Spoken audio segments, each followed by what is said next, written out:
ਜੋ ਧੰਨ ਗੁਰੂ ਗ੍ਰੰਥ ਸਾਹਿਬ ਪਾਤਸ਼ਾਹ ਜੀ ਦੀ ਬਾਣੀ ਦੀਆਂ ਲੜੀਵਾਰ ਵਿਚਾਰਾਂ ਰੋਜ਼ਾਨਾ ਆਪ ਸੰਗਤਾਂ ਗੁਰੂ ਦਰਬਾਰ ਅੰਦਰ ਜੁੜ ਕਰਕੇ ਔਰ ਆਪਣੇ ਆਪਣੇ ਘਰਾਂ ਵਿੱਚ ਬੈਠ ਕਰਕੇ ਇਸ ਅਸਥਾਨ ਤੋਂ ਸਰਵਣ ਕਰਦੀਆਂ ਹੋ। ਉਹ ਚੱਲ ਰਹੀਆਂ ਲੜੀਵਾਰ ਗੁਰਬਾਣੀ ਵਿਚਾਰਾਂ ਦੇ ਨਾਲ ਸਾਂਝ ਪਾਈਏ। ਵਿਚਾਰਾਂ ਆਰੰਭਣ ਤੋਂ ਪਹਿਲਾਂ ਸਤਿਗੁਰੂ ਧੰਨ ਗੁਰੂ ਗ੍ਰੰਥ ਸਾਹਿਬ ਜੀ ਕਿਰਪਾ ਕਰਨ ਆਪਣਾ ਮਿਹਰ ਭਰਿਆ ਹੱਥ ਸਿਰ ਤੇ ਰੱਖਣ। ਮਾਲਕ ਜੀ ਆਪ ਰਸਨਾ ਉੱਤੇ ਵਰਤ ਕੇ ਆਪਣੀ ਬਾਣੀ ਆਪਣੇ ਸ਼ਬਦ ਦੀ ਵਿਚਾਰ ਆਪ ਕਰਵਾ ਲੈਣ ਔਰ ਆਪ ਸਰਬੱਤ ਸੰਗਤ ਬਖਸ਼ੋ ਅਸੀਸ। ਕੋਈ ਰਸਨਾ ਵਾਂਝੀ ਨਾ ਰਹੇ। ਦੋਵੇਂ ਹੱਥ ਜੋੜ ਆਪਣੀਆਂ ਮਨ ਬਿਰਤੀਆਂ ਇਕਾਗਰ ਕਰਦਿਆਂ ਲਵਾਓ ਗੁਰੂ ਚਰਨਾਂ ਵਿੱਚ ਹਾਜ਼ਰੀ। ਅਦਬ ਸਹਿਤ ਸਰਬੱਤ ਸੰਗਤ ਮਿਲ ਕੇ ਉਚਾਰਨ ਕਰੋ ਜੀ। ਸਤਿਨਾਮ ਸ੍ਰੀ ਵਾਹਿਗੁਰੂ ਸਾਹਿਬ ਜੀ। ਇੱਕ ਵਾਰ ਫਿਰ ਕਰੋ ਰਸਨਾਵਾ ਪਵਿੱਤਰ ਔਰ ਮਿਲ ਕੇ ਆਖੋ ਜੀ। ਸਤਿਨਾਮ ਸ੍ਰੀ ਵਾਹਿਗੁਰੂ ਸਾਹਿਬ ਜੀ। ਵਾਹਿਗੁਰੂ ਸਾਹਿਬ ਜੀ। ਸ੍ਰੀ ਰਾਗ ਮਹੱਲਾ ਤੀਜਾ।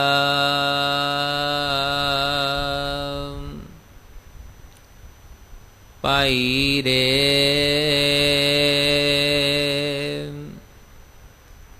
ਇਕ ਮਨ ਨਾਮ ਧਿਆਏ,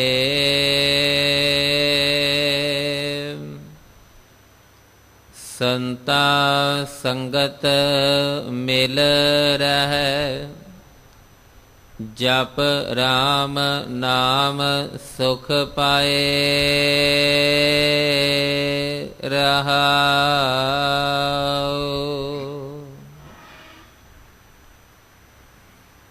ਜਿਸ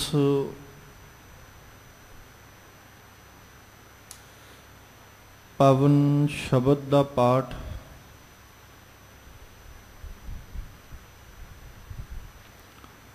ਆਪ ਸੰਗਤ ਨੇ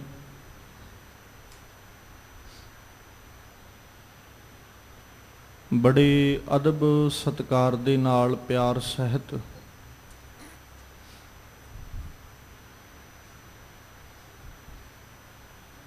ਮਾਨਯੋਗ ਭਾਈ ਸਾਹਿਬ ਹੋਰਾਂ ਪਾਸੋਂ ਸਰਵਣ ਕੀਤਾ ਹੈ।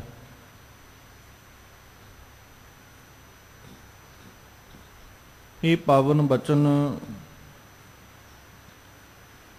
ਸਤਿਗੁਰੂ ਅਮਰਦਾਸ ਪਾਤਸ਼ਾਹ ਜੀ ਦੇ ਮੁਖਾਰਬਿੰਦ ਤੋਂ ਉਚਾਰਨ ਕੀਤੇ ਹੋਏ ਸ੍ਰੀ ਰਾਗ ਦੇ ਅੰਦਰ ਗੁਰੂ ਗ੍ਰੰਥ ਸਾਹਿਬ ਪਾਤਸ਼ਾਹ ਜੀ ਦੇ ਪਾਵਨ ਅੰਗ 31 ਦੇ ਉੱਪਰ ਸੁਭਾਇਮਾਨ ਹੈ।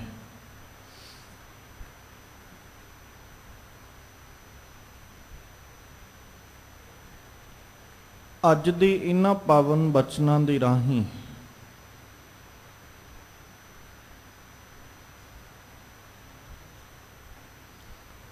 ਸਤਿਗੁਰੂ ਧੰਨ ਗੁਰੂ ਅਮਰਦਾਸ ਪਾਤਸ਼ਾਹ ਜੀ ਨੇ ਜੋ ਉਪਦੇਸ਼ ਜੋ ਜੀਵਨ ਜਾਚ ਬਖਸ਼ਿਸ਼ ਕੀਤੀ ਹੈ,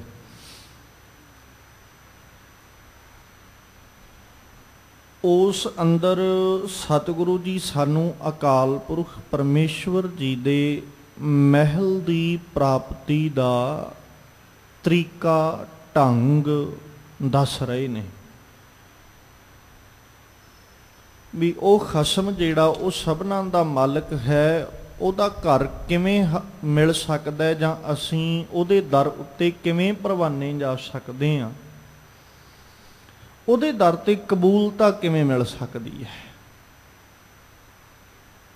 ਅੱਜ ਸਤਿਗੁਰੂ ਜੀ ਉਸ ਦੇ ਦਰ ਉੱਤੇ ਕਬੂਲ ਪੈਣ ਦੇ ਤਰੀਕੇ ਨੂੰ ਦੱਸਦੇ ਨੇ ਵੀ ਜੇ ਸੱਜਣਾ ਤੋਂ ਕਬੂਲ ਹੋਣਾ ਚਾਹੁੰਦਾ ਹੈ ਉਹਦੇ ਦਰ ਉੱਤੇ, ਉਸ ਮਾਲਕ ਦੇ ਦਰ ਉੱਤੇ ਪ੍ਰਵਾਨ ਹੋਣਾ ਚਾਹੁੰਦਾ ਹੈ ਤੇ ਉਹਦੀ ਪ੍ਰਵਾਨਗੀ ਵਾਸਤੇ ਤੇਰੇ ਜੀਵਨ ਵਿੱਚ ਆਹ ਗੁਣਾਂ ਦਾ ਹੋਣਾ ਤੇਰੇ ਕੋਲ ਲਾਜ਼ਮੀ ਹੈ।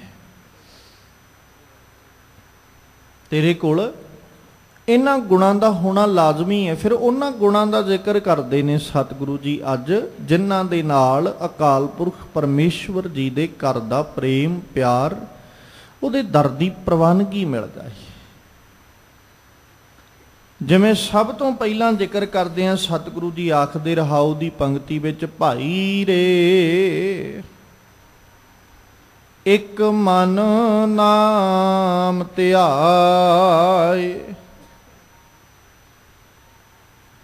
ਇੱਕ ਮਨ ਹੋ ਕੇ ਇਕਾਗਰ ਮਨ ਰਾਹੀਂ ਟਿਕੇ ਹੋਏ ਮਨ ਦੇ ਦੁਆਰਾ ਕੀ ਕਰ? ਨਾਮ ਧਿਆਏ, ਰੱਬ ਦੀ ਬੰਦਗੀ ਕਰ। ਨਾਲ ਸੰਤਾਂ ਸੰਗਤ ਮਿਲ ਰਹਿ, ਰੱਬ ਦੇ ਪਿਆਰਿਆਂ ਦੀ ਸੰਗਤ ਵਿੱਚ ਮਿਲ ਕੇ ਰਹਿ। ਜਪ ਰਾਮ ਨਾਮ ਸੁਖ ਪਾਏ, ਉਹਨਾਂ ਦੀ ਸੰਗਤ ਵਿੱਚ ਮਿਲ ਕੇ ਰਾਮ ਦੇ ਨਾਮ ਨੂੰ ਜਪ ਕੇ ਸੁਖ ਪਾਏ, ਸੁਖ ਪ੍ਰਾਪਤ ਕਰ। ਰਹਾਉ ਦੀ ਪੰਕਤੀ ਵਿੱਚ ਜੋ ਸਾਹਿਬ ਜੀ ਉਪਦੇਸ਼ ਦੇ ਰਹੇ, ਇਕਾਗਰ ਮਨ ਦੇ ਰਾਹੀਂ, ਟਿਕੇ ਹੋਏ ਮਨ ਦੇ ਰਾਹੀਂ ਰੱਬ ਦੀ ਬੰਦਗੀ ਕਰ, ਔਰ ਰੱਬ ਦੇ ਪਿਆਰਿਆਂ ਦੀ ਸੰਗਤ ਵਿੱਚ ਬੈਠ। ਰੱਬ ਦੇ ਪਿਆਰਿਆਂ ਦੇ ਸੰਗ ਵਿੱਚ ਬੈਠ ਕੇ, ਰੱਬ ਜੀ ਦੇ ਪਿਆਰਿਆਂ ਦੇ ਸੰਗ ਵਿੱਚ ਮਿਲ ਕੇ ਰੱਬ ਜੀ ਨੂੰ ਚੇਤੇ ਕਰ, ਰੱਬ ਜੀ ਨੂੰ ਜਪ ਤੇ ਰੱਬ ਜੀ ਨੂੰ ਜਪ ਕੇ ਸੁਖ ਪ੍ਰਾਪਤ ਕਰ, ਸੁਖ ਮਿਲੇਗਾ। ਜਿਹਨੂੰ ਧੰਨ ਗੁਰੂ ਅਰਜਨ ਸਾਹਿਬ ਜੀ ਜਦੋਂ ਪਰਮਾਤਮਾ ਦੀ ਸ਼ੋਭਾ ਕਰਨ ਦੀ ਬਾਤ ਕਰਦੇ ਤੇ ਸਤਿਗੁਰੂ ਆਖਦੇ ਨਾ, ਪ੍ਰਭ ਕੀ ਉਸਤਤ ਕਰੋ ਸੰਤ ਮੀਤ, ਸਾਵਧਾਨ ਇਕਾਗਰ ਚੀਤ। ਭਾਈ ਜੇ ਰੱਬ ਦੀ ਉਸਤਤੀ ਨੂੰ ਗਾਉਣਾ ਹੈ, ਰੱਬ ਦੀ ਵਡਿਆਈ ਨੂੰ ਗਾਉਣਾ ਹੈ, ਤੇ ਰੱਬ ਦੀ ਵਡਿਆਈ ਨੂੰ ਗਾਉਣ ਦਾ ਤਰੀਕਾ ਕੀ ਹੈ? ਸਾਵਧਾਨ ਇਕਾਗਰ ਚੀਤ। ਸਾਵਧਾਨਤਾ ਚਿੱਤ ਦੀ, ਮਤਲਬ ਚਿੱਤ ਬਿਲਕੁਲ ਸਾਵਧਾਨ ਹੋਵੇ, ਇਕਾਗਰ ਹੋਵੇ। ਇਕਾਗਰਤਾ ਦੇ ਨਾਲ, ਸੁਚੇਤਤਾ ਦੇ ਨਾਲ ਉਸ ਸਾਹਿਬ ਦੀ ਬੰਦਗੀ ਕਰ, ਉਸ ਮਾਲਕ ਦੀ ਵਡਿਆਈ ਗਾ, ਉਹਦੀ ਸ਼ੋਭਾ ਕਰ। ਇੱਕ ਮਨ ਦੇ ਨਾਲ ਨਾਮ ਧਿਆਉਣ ਦਾ ਮਤਲਬ ਹੀ ਇਹ ਹੈ ਕਿ ਸਾਡਾ ਇਕਾਗਰ ਮਨ ਅਸੀਂ ਕਰ ਲਈਏ। ਮਨ ਇਕਾਗਰ ਹੋ ਜਾਏ ਤੇ ਇਕਾਗਰਤਾ ਭਰਿਆ ਮਨ ਜਿਹੜਾ, ਇਕਾਗਰ ਹੋਇਆ ਮਨ ਜਿਹੜਾ, ਇਹ ਰੱਬ ਦੀ ਬੰਦਗੀ ਕਰੇ। ਕਿਉਂਕਿ ਜਿੰਨਾ ਚਿਰ ਮਨ ਇਕਾਗਰ ਨਹੀਂ ਹੈ, ਮਨ ਇੱਕ ਥਾਂ ਤੇ ਟਿਕਿਆ ਨਹੀਂ, ਮਨ ਇੱਕ ਜਗ੍ਹਾ ਤੇ ਸਥਿਰ ਨਹੀਂ ਹੈ, ਉਹਨਾਂ ਚਿਰ ਅਸੀਂ ਰੱਬ ਦੀ ਬੰਦਗੀ ਨੂੰ ਨਹੀਂ ਕਰ ਸਕਦੇ। ਰੱਬ ਦੀ ਬੰਦਗੀ ਸਰੀਰ ਕਰਕੇ ਕਰਨੀ ਇੱਕ ਅਲੱਗ ਬਾਤ ਹੈ, ਪਰ ਇਕਾਗਰ ਚਿੱਤ ਹੋ ਕੇ ਕਰਨੀ ਅਲੱਗ ਬਾਤ ਹੈ। ਜਿੰਨਾ ਚਿਰ ਸਾਡਾ ਚਿੱਤ ਇਕਾਗਰ ਨਹੀਂ ਹੈ, ਉਹਨਾਂ ਚਿਰ ਹੋ ਸਕਦਾ ਅਸੀਂ ਬੰਦਗੀ ਕਰੀਏ, ਬਹੁਤ ਬੰਦਗੀ ਕਰੀਏ, ਸਰੀਰ ਕਰਕੇ, ਜ਼ੁਬਾਨ ਕਰਕੇ ਸਾਡੇ ਕੋਲ ਬੰਦਗੀ ਹੈ, ਪਰ ਜਿੰਨਾ ਚਿਰ ਇਕਾਗਰ ਚਿੱਤ ਕਰਕੇ ਸਾਡੇ ਕੋਲ ਇਕਾਗਰ ਚਿੱਤ ਨਾਲ ਬੰਦਗੀ ਨਹੀਂ, ਉਹਨਾਂ ਚਿਰ ਚੇਤਾ ਰੱਖੀਏ ਸਾਡੀ ਸਰੀਰ ਕਰਕੇ ਕੀਤੀ ਬੰਦਗੀ ਵੀ ਨਹੀਂ ਪ੍ਰਵਾਨੀ ਜਾਏ। ਕਾਇਆ ਕਰਕੇ ਕੀਤੀ ਬੰਦਗੀ ਵੀ ਨਹੀਂ ਪ੍ਰਵਾਨੀ ਜਾਏਗੀ। ਸਰੀਰ ਕਰਕੇ ਕੀਤੀ ਹੋਈ ਬੰਦਗੀ ਤੇ ਉਦਣ ਪ੍ਰਵਾਨੀ ਜਾਣੀ ਹੈ ਜਿੱਦਣ ਸਾਡਾ ਮਨ ਜਦੋਂ ਉਸ ਮਾਲਕ ਜੀ ਦੀ ਬੰਦਗੀ ਨੂੰ ਕਰੇਗਾ, ਮਾਲਕ ਜੀ ਨੂੰ ਧਿਆਵੇਗਾ। ਰੱਬ ਜੀ ਨੂੰ ਚੇਤੇ ਤੇ ਮਨ ਨਹੀਂ ਕਰਨਾ, ਰੱਬ ਜੀ ਨੂੰ ਚੇਤੇ ਸਰੀਰ ਨੇ ਤੇ ਕਰਨਾ ਨਹੀਂ। ਮਨ ਚੇਤੇ ਕਰੇਗਾ, ਮਨ ਰੱਬ ਜੀ ਨੂੰ ਗਾਵੇਗਾ, ਸਰੀਰ ਨੇ ਫਿਰ ਕਿਤੇ ਜਾ ਕੇ ਰੱਬ ਜੀ ਦੀ ਆਰਾਧਨਾ ਕਰਨੀ। ਤੇ ਜੇ ਸਰੀਰ ਕੱਲਾ ਗਾਈ ਜਾ ਰਿਹਾ ਹੈ, ਸਰੀਰ ਕਰਕੇ, ਕਾਇਆ ਕਰਕੇ ਰੱਬ ਜੀ ਦਾ ਨਾਮ ਅਸੀਂ ਧਿਆਈ ਜਾਂਦੇ ਹਾਂ, ਰੱਬ ਜੀ ਨੂੰ ਚੇਤੇ ਕਰੀ ਜਾਂਦੇ ਹਾਂ, ਤੇ ਸਰੀਰ ਕਰਕੇ ਕੀਤੀ ਹੋਈ ਬੰਦਗੀ ਸਾਡੀ ਜਿਹੜੀ ਹੈ ਮੁਬਾਰਕ ਬਾਤ ਹੈ। ਇਹ ਨਹੀਂ ਵੀ ਉਹ ਸਾਨੂੰ ਸਰੀਰ ਕਰਕੇ ਬੰਦਗੀ ਵੀ ਨਹੀਂ ਕਰਨੀ ਚਾਹੀਦੀ, ਸਰੀਰ ਕਰਕੇ ਬੰਦਗੀ ਵੀ ਜ਼ਰੂਰੀ ਹੈ, ਪਰ ਉਦੋਂ ਜਦੋਂ ਸਤਿਗੁਰੂ ਜੀ ਬਾਣੀ 'ਚ ਜ਼ਿਕਰ ਕਰਦੇ, ਸੁਣਿਆ ਮੰਨਿਆ ਮਨ ਕੀਤਾ ਭਾਓ, ਅੰਤਰਗਤ ਤੀਰਥ ਮਲ ਨਾਓ। ਸਭ ਗੁਣ ਤੇਰੇ ਮੈਂ ਨਾਹੀ ਕੋਏ, ਬਿਨ ਗੁਣ ਕੀਤੇ ਭਗਤ ਨਾ ਹੋਏ। ਸਵਸਤ ਆਥ ਬਾਣੀ ਬਰਮਾਓ, ਸਤ ਸੁਹਾਨ ਸਦਾ ਮਨ ਚਾਓ। ਮਨ ਕਰਕੇ ਉਹਨੂੰ ਧਿਆਉਣਾ, ਮਨ ਕਰਕੇ ਉਹਨੂੰ ਚੇਤੇ ਕਰਨਾ, ਸੁਣਨਾ ਮਨ ਕਰਕੇ, ਮੰਨਣਾ ਮਨ ਕਰਕੇ, ਮਨ ਅੰਦਰ ਪ੍ਰੇਮ ਕਿੱਥੇ ਧਾਰਨ ਕਰਨਾ, ਉਹ ਵੀ ਮਨ ਕਰਕੇ। ਤੇ ਜਿੰਨਾ ਚਿਰ ਮਨ ਕਰਕੇ ਪ੍ਰੇਮ ਨਹੀਂ ਹੈ, ਉਹਨਾਂ ਚਿਰ ਸਰੀਰ ਕਰਕੇ ਤੇ ਕਾਇਆ ਕਰਕੇ ਮਾਲਕ ਜੀ ਦੀ ਬਾਣੀ ਪੜੋ। ਸਾਹਿਬ ਜੀ ਆਖਦੇ, ਕਹਿੰਦੇ ਦਿਲੋਂ ਮੁਹੱਬਤ ਜਿਨ ਸਹੀ ਸੱਚਿਆ, ਜਿਨ ਮਨ ਹੋਰ ਮੁਖ ਹੋਰ, ਸੇ ਕਾਂਡੇ ਕੱਚਿਆ। ਮਨ ਕੁਛ ਕਹਿ ਰਿਹਾ, ਮੁਖ ਕੁਛ ਕਹਿ ਰਿਹਾ।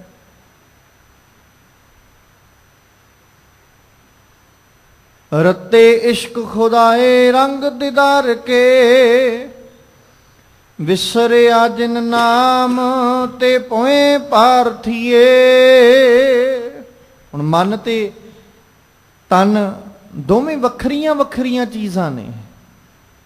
ਮਨ ਅਲੱਗ ਹੈ, ਤਨ ਅਲੱਗ ਹੈ। ਤਨ ਕਰਕੇ ਬੰਦਗੀ ਅਸੀਂ ਕਰੀ ਜਾਂਦੇ ਹਾਂ, ਤਨ ਕਰਕੇ ਸਾਡੇ ਕੋਲ ਧਰਮ ਬਹੁਤ ਹੈ, ਪਰ ਮਨ ਕਰਕੇ ਅਸੀਂ ਧਰਮ ਤੋਂ ਅਜੇ ਵੀ ਸੱਖਣੇ ਆ। ਔਰ ਅੱਜ ਸਾਨੂੰ ਮਨ ਕਰਕੇ ਸਤਿਗੁਰੂ ਜੀ ਬੰਦਗੀ ਕਰਨ ਵਾਸਤੇ ਕਹਿ ਰਹੇ ਨੇ ਵੀ ਅਸੀਂ ਮਨ ਕਰਕੇ, ਜਿਨ੍ਹਾਂ ਨੂੰ ਜਦੋਂ ਫਿਰ ਸਾਹਿਬ ਜੀ ਨੇ ਜ਼ਿਕਰ ਕੀਤਾ ਨਾ, ਰੱਬ ਜੀ ਨੂੰ ਗਾਉਣ ਵਾਲਾ ਰੱਬ ਜੀ ਨੂੰ ਗਾ ਰਿਹਾ ਹੈ।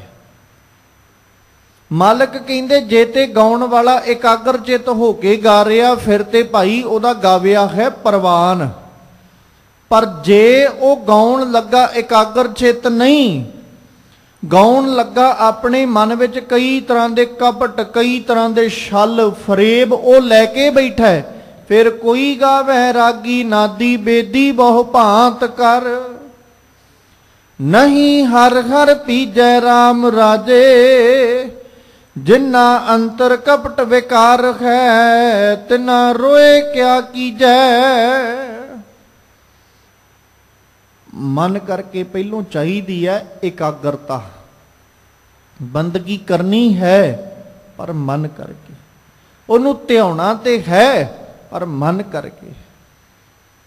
ਸਤਿਗੁਰੂ ਜੀ ਆਖਦੇ, ਭਾਈ ਰੇ ਇੱਕ ਮਨ ਨਾਮ ਧਿਆਏ, ਇਕਾਗਰ ਚਿੱਤ ਹੋ ਕੇ ਉਹਦੇ ਨਾਮ ਨੂੰ ਧਿਆ, ਉਹਦੀ ਬੰਦਗੀ ਨੂੰ ਕਰ। ਤੇ ਫਿਰ ਸਾਹਿਬ ਜੀ ਨੇ ਨਾਲ ਆਖਿਆ, ਕਹਿੰਦੇ ਸੰਤਾਂ ਸੰਗਤ ਮਿਲ ਰਹਿ, ਰੱਬ ਦੇ ਪਿਆਰਿਆਂ ਦੀ ਸੰਗਤ ਵਿੱਚ ਮਿਲ ਕੇ ਰਹੋ। ਜਪ ਰਾਮ ਨਾਮ ਸੁਖ ਪਾਏ।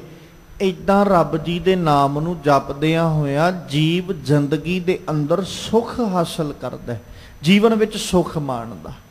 ਕਿੱਦਾਂ? ਰੱਬ ਦੇ ਪਿਆਰਿਆਂ ਦੇ ਸੰਗ ਵਿੱਚ ਬਹਿ ਕੇ, ਰੱਬ ਦੀ ਬੰਦਗੀ ਕਰਦਾ ਹੋਇਆ, ਰੱਬ ਨੂੰ ਆਰਾਧਦਾ ਹੋਇਆ, ਰੱਬ ਨੂੰ ਧਿਆਉਂਦਾ ਹੋਇਆ, ਮਨ ਕਰਕੇ ਜਦੋਂ ਆਰਾਧਨਾ ਕਰਦਾ ਤੇ ਉਦੋਂ ਫਿਰ ਉਹ ਜੀਵ ਆਪਣੀ ਜੀਵਨ ਦੇ ਅੰਦਰ ਸੁਖ ਆਨੰਦ ਜਿਹੜਾ ਉਹ ਮਾਣਦਾ ਹੈ। ਮਨ ਮੁਖ ਕਰਮ ਕਮਾਵਣੇ, ਜਿਉ ਦੁਹਾਗਣ ਤਨ ਸਿੰਗਾਰ, ਸੇਜੈ ਕੰਤ ਨਾ ਆਵਈ, ਨਿਤ ਨਿਤ ਹੋਏ ਖੁਆਰ, ਪਿਰ ਕਾ ਮਹਿਲ ਨਾ ਪਾਵਈ, ਨਾ ਦੀਸੈ ਘਰ ਬਾਰ।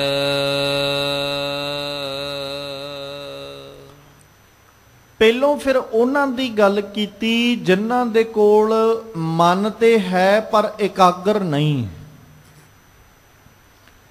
ਜਿਹੜੇ ਗੁਰੂ ਆਸ਼ੇ ਮੁਤਾਬਕ ਨਹੀਂ, ਸੰਤਾਂ ਦੀ ਸੰਗਤ ਵਿੱਚ ਨਹੀਂ, ਆਪਣੇ ਮਨ ਦੀ ਸੰਗਤ ਵਿੱਚ ਲੱਗ ਕੇ ਚੱਲਣ ਵਾਲੇ ਨੇ।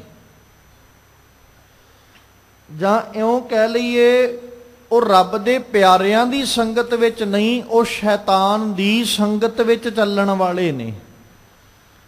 ਤੇ ਜਿਹੜੇ ਸ਼ੈਤਾਨ ਦੀ ਸੰਗਤ ਵਿੱਚ ਚੱਲਣ ਵਾਲੇ ਨੇ ਉਹਨਾਂ ਦੀ ਹਾਲਤ ਕੀ ਹੈ? ਮਾਲਕ ਕਹਿੰਦੇ ਮਨ ਮੁਖ ਕਰਮ ਕਮਾਵਣੇ, ਮਨ ਪਿੱਛੇ ਲੱਗ ਕੇ ਕਮਾਏ ਹੋਏ ਕਰਮ, ਜਿਉਂ ਦੁਹਾਗਣ ਤਨ ਸ਼ਿੰਗਾਰ। ਉਹਦੇ ਸਰੀਰ ਉੱਤੇ ਜਾਂ ਉਹਦੇ ਕੀਤੇ ਹੋਏ ਕਰਮ ਤੇ ਐਸੇ ਨੇ ਵੀ ਜਿੱਦਾਂ ਇੱਕ ਦੁਹਾਗਣ ਵੱਲੋਂ ਆਪਣੇ ਤਨ ਉੱਤੇ ਸ਼ਿੰਗਾਰ ਲਾਇਆ ਜਾਏ। ਦੁਹਾਗਣ ਕਿਹੜੀ ਹੈ? ਜਿਹੜੀ ਪਿਰ ਵੱਲੋਂ ਛੱਡ ਦਿੱਤੀ ਗਈ ਹੈ, ਜਾਂ ਜਿਹਦਾ ਪਤੀ ਉਹਦੇ ਸਿਰ ਤੇ ਨਹੀਂ ਹੈ, ਉਹਦੇ ਸਿਰ ਦਾ ਸਾਈਂ ਉਹਦੇ ਸਿਰ ਤੋਂ ਚਲੇ ਗਿਆ। ਜਦੋਂ ਉਹਦੀ ਬਾਤ ਕੀਤੀ ਤੇ ਹੁਣ ਉਹ ਜਿਹਦਾ ਪਤੀ ਸਿਰ ਤੇ ਮੌਜੂਦ ਨਹੀਂ ਜਾਂ ਜਿਹਨੂੰ ਪਤੀ ਵੱਲੋਂ ਛੱਡ ਦਿੱਤਾ ਗਿਆ, ਮਾਲਕ ਜੀ ਕਹਿੰਦੇ ਉਹ ਤਨ ਉੱਤੇ ਸ਼ਿੰਗਾਰ ਲਾਉਂਦੀ ਫਿਰੇ ਤੇ ਉਹ ਕਿੰਨੀ ਕੁ ਸ਼ੋਭਾ ਪਾਏਗੀ, ਉਹ ਕਿੰਨੀ ਕੁ ਵਡਿਆਈ ਪਾਏਗੀ। ਪਤੀ ਦਾ ਸਾਇਆ ਸਿਰ ਤੇ ਨਾ ਹੋਵੇ ਤੇ ਪਤੀ ਦਾ ਸਾਇਆ ਨਾ ਹੋਣ ਤੇ ਇੱਕ ਇਸਤਰੀ ਸ਼ਿੰਗਾਰ ਲਾਈ ਜਾਏ ਤੇ ਲੋਕ ਕੀ ਕਹਿਣਗੇ? ਸਮਾਜ ਕੀ ਆਖੇਗਾ? ਸੁਭਾਵਿਕ ਜਿਹੀ ਬਾਤ ਹੈ, ਉਹਨੂੰ ਵੱਧ ਚੱਲਣ ਆਖਿਆ ਜਾਏਗਾ। ਤੇ ਮਾਲਕ ਕਹਿੰਦੇ ਵੀ ਜਿਹੜਾ ਮਨ ਪਿੱਛੇ ਲੱਗ ਕੇ ਚੱਲਣ ਵਾਲਾ ਨਾ, ਉਹਦੀ ਹਾਲਤ ਉਸ ਇਸਤਰੀ ਵਰਗੀ ਹੈ। ਕਿਹੜੀ ਇਸਤਰੀ ਵਰਗੀ? ਜਿਹੜੀ ਦੁਹਾਗਣ ਹੋ ਕੇ ਆਪਣੇ ਤਨ ਤੇ ਸ਼ਿੰਗਾਰ ਲਾਈ ਜਾਂਦੀ। ਸੇਜੇ ਕੰਤ ਨਾ ਆਵਈ, ਹਿਰਦੇ ਰੂਪੀ ਸੇਜਾ ਤੇ ਕੰਤ ਆਇਆ ਕੋਈ ਨਹੀਂ। ਤੇ ਜਦੋਂ ਹਿਰਦੇ ਰੂਪੀ ਸੇਜਾ ਤੇ ਕੰਤ ਆਇਆ ਨਾ, ਫਿਰ ਨਿਤ ਨਿਤ ਹੋਏ ਖੁਆਰ। ਉਹੀ ਜੀਵ ਇਸਤਰੀ ਹੈ ਜਿਹੜਾ ਨਿਤਾ ਪ੍ਰਤੀ ਫਿਰ ਖੁਆਰ ਹੁੰਦੀ ਹੈ। ਕਿਉਂਕਿ ਜਿੰਨੇ ਸ਼ਿੰਗਾਰ ਕੀਤੇ ਨੇ ਸਾਰੇ ਵਿਅਰਥ, ਜਿੰਨੇ ਸ਼ਿੰਗਾਰ ਲਾਏ ਸਨ ਜਾਂ ਜਿੰਨੇ ਯਤਨ ਕੀਤੇ ਗਏ, ਸਾਰੇ ਦੇ ਸਾਰੇ ਕੀਤੇ ਯਤਨ ਅਜਾਈਂ ਚਲੇ ਜਾਣਗੇ, ਵਿਅਰਥ ਚਲੇ ਜਾਣਗੇ। ਜਿਹਨੂੰ ਸਤਿਗੁਰੂ ਜੀ ਬਾਣੀ 'ਚ ਜ਼ਿਕਰ ਕਰਦੇ ਆਖਦੇ 16 ਕੀਏ ਸ਼ਿੰਗਾਰ ਕੇ ਅੰਜਨ ਪਾਜਿਆ, ਜੇ ਘਰ ਆਵੇ ਕੰਤ ਤਾਂ ਸਭ ਕਿਛ ਪਾਈਐ, ਹਰਹਾਂ ਕੰਤੈ ਬਾਝ ਸ਼ਿੰਗਾਰ ਸਭ ਬਿਰਥਾ ਜਾਈਐ। ਸੇਜੈ ਕੰਤ ਨਾ ਆਵਈ, ਨਿਤ ਨਿਤ ਹੋਏ ਖੁਆਰ। ਜਿਹਨੂੰ ਜਦੋਂ ਸਤਿਗੁਰੂ ਜੀ ਬਾਣੀ 'ਚ ਜ਼ਿਕਰ ਕਰਦੇ ਗੁਰੂ ਨਾਨਕ ਸਾਹਿਬ, ਇਹ ਅਨੜੀਏ ਮਾਨੜਾ ਕਾਏ ਕਰੇ, ਆਪਨੜੇ ਘਰ ਹਰ ਰੰਗੋ ਕੀ ਲੋੜੇ, ਸ਼ਾਹ ਨੇੜੇ ਧਨ ਕਮਲੀਏ, ਬਾਹਰ ਕਿਆ ਢੂੰਡੇ।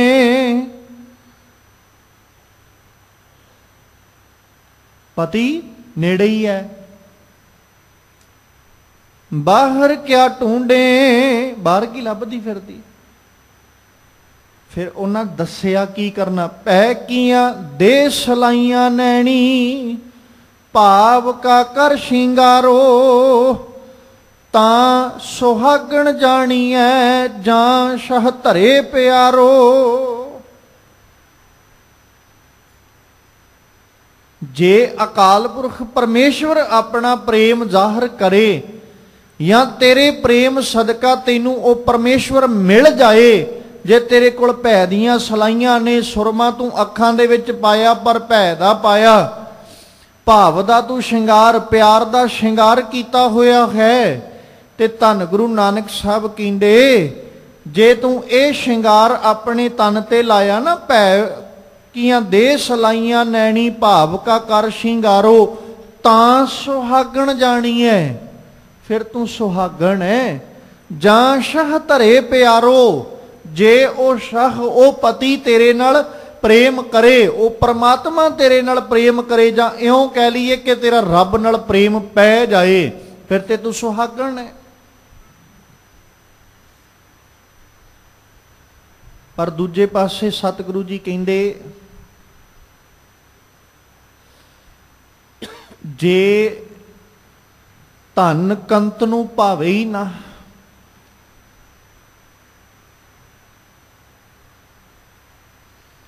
ਬੜੇ ਹੱਥ ਪੱਲੇ ਮਾਰੇ, ਬੜੀ ਕੋਸ਼ਿਸ਼ ਕਰੇ, ਬੜੇ ਯਤਨ ਕਰੇ, ਇਆਣੀ ਬਾਲੀ ਕਿਆ ਕਰੇ, ਜਾ ਧਨ ਕੰਤ ਨਾ ਪਾਵੇ, ਕਰਨ ਪਲਾਹ ਕਰੇ ਬਹੁ ਤੇਰੇ। हुण बड़े बहुत ज़्यादा कर्म कीते जाण, सा धन महल ना पावे। ਉਹ ਇਸਤਰੀ ਧਨ ਕਿਵੇਂ ਮਹਿਲ ਪਾ ਸਕਦੀ ਹੈ? ਜਿਹੜੀ ਇਆਣੀ ਹੈ, ਅਣਜਾਣ ਹੈ, ਉਹਦੇ ਦੁਆਰਾ ਹੱਥ ਪੱਲੇ ਬਹੁਤ ਮਾਰੇ ਜਾ ਰਹੇ, ਬੜੀਆਂ ਕੋਸ਼ਿਸ਼ਾਂ, ਬੜੇ ਯਤਨ ਕੀਤੇ ਜਾ ਰਹੇ ਨੇ, ਪਰ ਸਾ ਧਨ ਮਹਿਲ ਨਾ ਪਾਵੇ। ਉਹਨੂੰ ਖਸਮ ਦਾ ਘਰ, ਪਤੀ ਦਾ ਘਰ ਨਹੀਂ ਮਿਲਣਾ। ਕਾਰਨ ਕੀ ਹੈ? ਕਾਰਨ ਹੈ ਉਹ ਦੁਹਾਗਣ ਬਣ ਕੇ ਕਰਮ ਕਮਾ ਰਹੀ ਹੈ, ਇਆਣੀ ਬਣ ਕੇ ਕਰਮ ਕਮਾ ਰਹੀ। ਜਿਹਨੂੰ ਸਤਿਗੁਰੂ ਜੀ ਨੇ ਅੱਜ ਦੇ ਪਾਵਨ ਬਚਨਾਂ 'ਚ ਆਖਿਆ ਨਾ, ਮਨ ਪਿੱਛੇ ਲੱਗ ਕੇ ਚੱਲਣ ਵਾਲਾ, ਮਨ ਦੇ ਮਗਰ ਲੱਗ ਕੇ ਕਰਦਾ ਕਰਮ, ਤੇ ਜਦੋਂ ਮਨ ਪਿੱਛੇ ਲੱਗ ਕੇ ਕਰਮ ਕਮਾਉਂਦਾ ਹੈ ਤੇ ਫਿਰ ਦੁਹਾਗਣ ਵਰਗਾ ਬਣ ਜਾਂਦੀ ਹੈ ਉਹ ਇਸਤਰੀ। ਉਹਦੇ ਤਨ ਉੱਤੇ ਲਾਇਆ ਸ਼ਿੰਗਾਰ ਜਿਹੜਾ ਹੈ, ਜਿਵੇਂ ਦੁਹਾਗਣ ਦੇ ਤਨ ਉੱਤੇ ਹੈ, ਮਨ ਪਿੱਛੇ ਲੱਗ ਕੇ ਚੱਲਣ ਵਾਲੇ ਦੀ ਅਵਸਥਾ ਉਹ ਹੈ। ਤੇ ਉਹ ਕਦੇ ਆਪਣੇ ਸੇਜਾ, ਹਿਰਦੇ ਰੂਪੀ ਸੇਜਾ ਉੱਤੇ ਅਕਾਲ ਪੁਰਖ ਪਰਮੇਸ਼ਵਰ ਜੀ ਦੇ ਮਿਲਾਪ ਦਾ, ਅਕਾਲ ਪੁਰਖ ਪਰਮੇਸ਼ਵਰ ਜੀ ਦਾ ਸੁੱਖ ਉਹ ਕਦੇ ਵੀ ਨਹੀਂ ਮਾਣ ਸਕਦੀ। ਉਹ ਜੀਵ ਇਸਤਰੀ ਜਿਹਦੇ ਕੋਲ ਆਪਣੇ ਜੀਵਨ ਦੇ ਅੰਦਰ ਗੁਰੂ ਕੀ ਰਹਿਮਤ ਤੇ ਨਹੀਂ, ਜਿਹਦੇ ਕੋਲ ਆਪਣੇ ਹਿਰਦੇ ਦੀ ਇਕਾਗਰਤਾ ਨਹੀਂ, ਜਿਹਦੇ ਕੋਲ ਮਨ ਦੀ ਇਕਾਗਰਤਾ ਨਹੀਂ, ਤੇ ਜਿਹਦੇ ਕੋਲ ਅਕਾਲ ਪੁਰਖ ਪਰਮੇਸ਼ਵਰ ਦੀ ਬੰਦਗੀ ਨਹੀਂ, ਉਹ ਕਦੇ ਵੀ ਆਪਣੇ ਹਿਰਦੇ ਰੂਪੀ ਸੇਜਾ ਉੱਤੇ ਉਸ ਕੰਤ ਨੂੰ ਨਹੀਂ ਮਾਣ ਸਕਦੀ। ਹਿਰਦੇ ਰੂਪੀ ਸੇਜਾ ਉੱਤੇ ਕੰਤ ਦੇ ਮਿਲਾਪ ਦਾ ਸੁੱਖ ਕਦੇ ਵੀ ਨਹੀਂ ਮਾਣ ਸਕਦੀ। ਇਸੇ ਕਰਕੇ ਧੰਨ ਗੁਰੂ ਅਮਰਦਾਸ ਸਾਹਿਬ ਜੀ ਨੇ ਅੱਜ ਦੇ ਪਾਵਨ ਬਚਨਾਂ ਦੇ ਅੰਦਰ ਜੋ ਰਹਾਉ ਦੀ ਪੰਕਤੀ ਦਿੱਤੀ, ਉਹਦੇ ਵਿੱਚ ਇਹੋ ਆਖਿਆ, ਭਾਈ ਰੇ ਇੱਕ ਮਨ ਨਾਮ ਧਿਆਏ।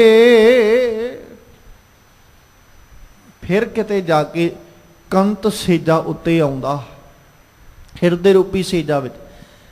ਕੱਲ ਦੇ ਦੀਵਾਨਾਂ ਅੰਦਰ ਆਪ ਸੰਗਤ ਨੇ ਜੋ ਵਿਚਾਰ ਸਰਵਣ ਕੀਤੀ, ਆਪ ਜੀ ਨੇ ਜਿਹਦੇ ਵਿੱਚ ਧੰਨ ਗੁਰੂ ਅਰਜਨ ਦੇਵ ਸਾਹਿਬ ਜੀ ਉਪਦੇਸ਼ ਦਿੰਦੇ, ਕਤਕ ਕਰਮ ਕਮਾਵਣੇ ਮਨਮੁਖ ਕਰਮ ਕਮਾਵਣੇ।